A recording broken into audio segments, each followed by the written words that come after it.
Tuhan ini aku utuslah, jadikanku alat bagimu,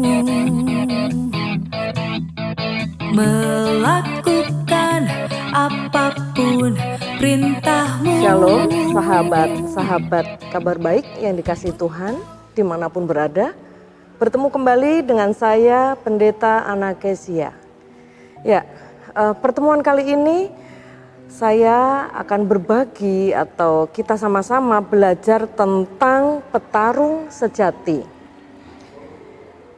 Paulus sering menggunakan gambaran di dalam Alkitab bahwa sebagai peperangan, perlombaan, kejuaraan, dan itu sering Paulus gunakan untuk membantu orang Kristen yang setia mengikut Kristus. Ada satu ayat yang saya sangat suka sekali, yaitu di 1 Korintus 9 ayat 26. Sebab itu aku tidak berlari tanpa tujuan dan aku bukan petinju yang sembarang saja memukul. Jelas sekali di sini Paulus itu menggambarkan bahwa seorang Kristen untuk menjadi petarung yang sejati itu digambarkan dengan seorang atlet. Seorang atlet lari yang tidak sembarangan berlari, karena atlet lari itu ada aturan-aturannya. Dan juga seperti atlet tinju yang tidak sembarang memukul.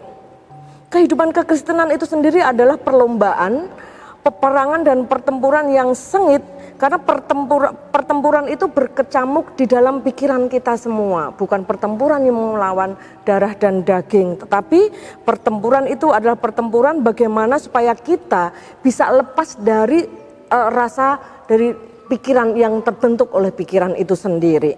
Ya, kita sama-sama coba kita membahas tentang petarung sejati. Petarung sejati itu apa sih ya? Petarung sejati itu seorang yang bisa melawan diri sendiri. Musuh terbesar manusia itu bukan melawan hal-hal yang spektakuler, tidak, hal-hal yang hebat, tidak, tetapi musuh terbesar manusia adalah terhadap diri sendiri, yaitu egois, mudah marah, mudah tersinggung, bahkan sulit untuk menerima masukan satu dengan yang lain. Itu petarung sejati berarti dia bisa melawan diri sendiri. Yang kedua, untuk menjadi petarung sejati biasanya dia suka berjuang. Ya, suka berjuang. Jadi ketika kita menjadi seorang atlet, saya pernah menjadi seorang atlet di masa kecil saya sampai masa besar saya, bagaimana saya harus berjuang bangun tidur pagi sudah sampai ke lapangan dan akhirnya latihan, pulang sekolah, tidur sebentar, latihan lagi, dan itu selalu yang saya lakukan setiap hari. Berjuang untuk bisa menjadi seorang atlet yang tidak sembarang berlari tetapi punya tujuan supaya kita menjadi petarung yang hebat. Yang ketiga, untuk menjadi petarung sejati jangan menjadi seorang pecundang. Biasanya seorang pecundang itu orang yang takut atau hanya menang di kandang sendiri, tetapi begitu keluar dari kandang sendiri pasti dia kalah. Mazmur 27 ayat 1 Tuhan katakan, Tuhan adalah terangku dan keselamatanku, kepada siapakah aku harus takut? Tuhan adalah benteng hidupku, terhadap siapakah aku harus gemetar. Jadi kita tetap di dalam kandang maupun di luar kandang, di dalam kehidupan kita harus menjadi petarung sejati sehingga kita tidak boleh jadi pecundang. Yang keempat, ciri khas jadi petarung sejati yaitu pernah keok mungkin, pernah kalah tetapi cepat bangkit. Jangan keok terus mati, ya. Keok tapi dia harus bangkit. Pernah kalah tapi dia harus bangkit.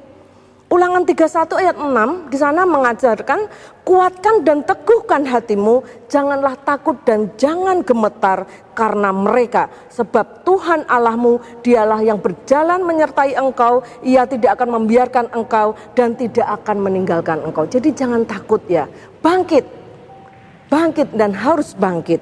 Yang kelima, untuk menjadi seorang petarung sejati dia harus disiplin. Segala tulisan yang diilhamkan Allah itu bermanfaat untuk mengajarkan, menyatakan kesalahan, memperbaiki kelakuan dan mendidik kita di dalam kebenaran. Jadi kita harus tetap hidup disiplin, baik di dalam kebenaran atau di dalam didikan yang Tuhan kasih buat kita. Jangan kabur-kaburan maksudnya. Jadi kadang disiplin, kadang enggak. Tapi kita coba belajar untuk tahap demi tahap, tapi tetap di dalam disiplin bersama Tuhan. Yang keenam, untuk menjadi petarung sejati kita harus pantang menyerah. Karena orang yang cepat menyerah tidak dapat mendapatkan apa-apa. Seorang petinju ketika dia baru masuk ring tinju, tapi dia sudah menyerah, dia nggak bisa memukul lawan. Ya, Mazmur 126 ayat 5-6 dikatakan di sana, orang yang menabur dengan cucuran air mata akan menuai dengan sorak-sorai. Orang yang berjalan maju dengan menangis sambil menabur benih pasti pulang dengan sorak-sorai membawa berkas. Yuk, jangan pantang menyerah. Yang ketujuh, untuk menjadi petarung sejati yaitu dia harus berkomitmen di dalam kehidupannya bersama Tuhan. 2 Timotius 2 ayat 15 dikatakan, usahakanlah supaya kamu layak.